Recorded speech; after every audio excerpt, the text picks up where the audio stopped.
A Christian living in any of the 5 former Soviet republics of Uzbekistan, Kazakhstan, Tajikistan, Kyrgyzstan, or Turkmenistan can expect intimidation, harassment, or worse, jail time for telling others about their faith. Artur, not his real name, is from Uzbekistan. I am called to be a witness for Christ, but that has been a dangerous calling. Maxim lives in northern Tajikistan. When the authorities discover someone has converted to Christianity, they will gather relatives, friends, and family of the accused and bring him or her before an Islamic council of elders. The convert then stands before the group and has to decide between faith or family. 25 years after the Soviet Union disappeared and these republics gained their independence, the 5 so-called Stan states have become repressive and hostile towards people of faith. In recent years, Christians have come under intense pressure here in Central Asia. In fact, in an attempt to crack down on radical Islam, these 5 governments have enacted laws curbing their activities.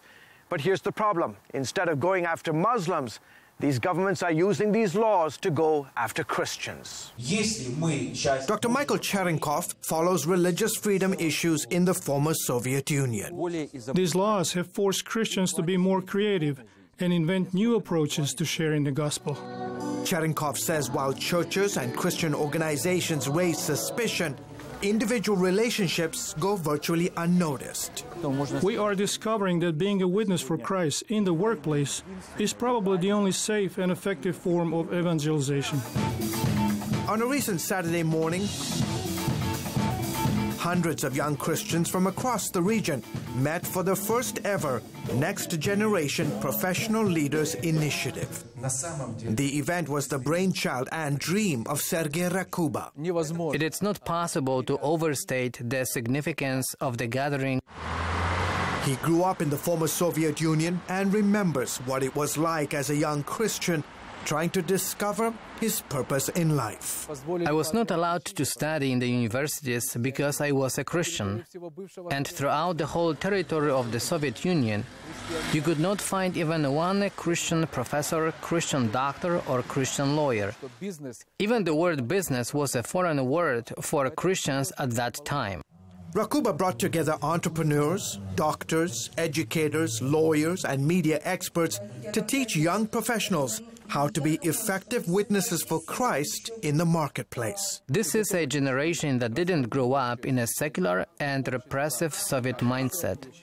So they have a unique perspective, unique gifts and talents that can bring transformation to their communities. 31-year-old Urmat works as an IT specialist from Kyrgyzstan. While it's not always easy to talk openly about faith, I'm learning that my deeds should speak louder than my words and that building long-term relationships is vital. 17-year-old Miriam teaches English in Kazakhstan. My parents and all my relatives are against me because I'm a Christian. She says meeting others who have also endured much for their faith and still want to be used by God was a huge encouragement. This gathering is also important because it's teaching us how to safely combine our profession with our passion for Christ. Yevgeny is a media specialist. To see a lot of young people who are really interested in being useful for God is inspiring to me. This has also been a wonderful opportunity to network with others. Rakuba says it's up to these young professionals to instill biblical values into their societies. Only then will they see lasting change. Even though Islam is the dominant religion and radical Islam is becoming more influential here, I am so blessed to witness the courage and confidence demonstrated by young Christians in Central Asia.